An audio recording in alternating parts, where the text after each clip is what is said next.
Hello friends, so today's topic is historical background of Indian Constitution. In this topic we will see what are the acts and regulations made by the British government before 1947.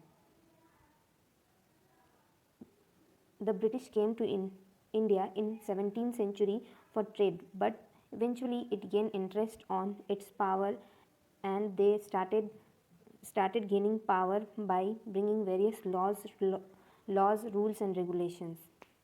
So we will see one by one what are the rules that they bought and what were the acts they presented in India, and they gained the power and became powerful day by day.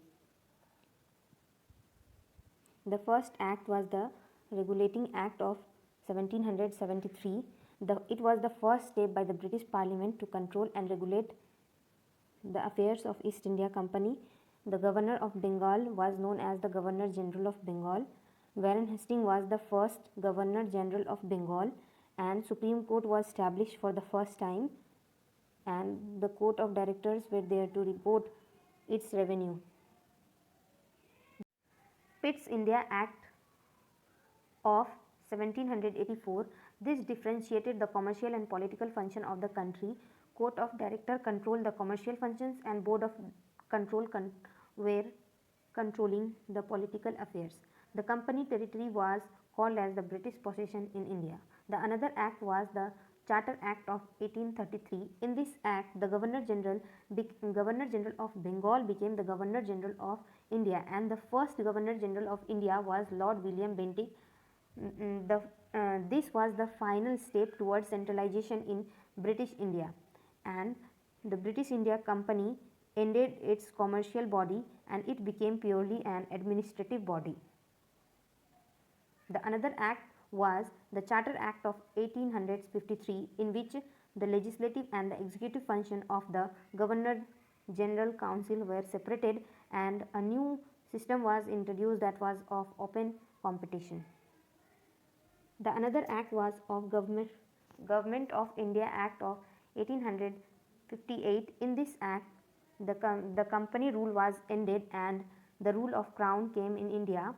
The power of British Crown were exercised by the Secretary of State for India, and the Governor General of India became the Viceroy of India, and the first Viceroy of India was Lord Canning, and it abolished the Board of Control and Board of Directors. The another act is the Indian Council Act of 1909. In this act is also called Morley-Minto Reform. In this, the direct election to Legislative Council came for the first time, and the Central Legislative Council increased from 16 to 60, and the separate electorate system came in India for Muslims, and for the first time the Viceroy Executive Council, for the first time Indian was there in Viceroy Executive Council. The another act is Government of India Act of 1919. In this act is also known as Montague-Chelmsford Reform. This act brought a scheme of dual government that was known as diarchy, that was introduced in a provincial subject. For the first time, bicameralism was established or introduced in the center. Bicameralism means two houses were there, like present days we have Lok Sabha and Rajya Sabha. So for the first time it was introduced in 1919, and direct elections were introduced, and the next point is provided establishment of public civil servant.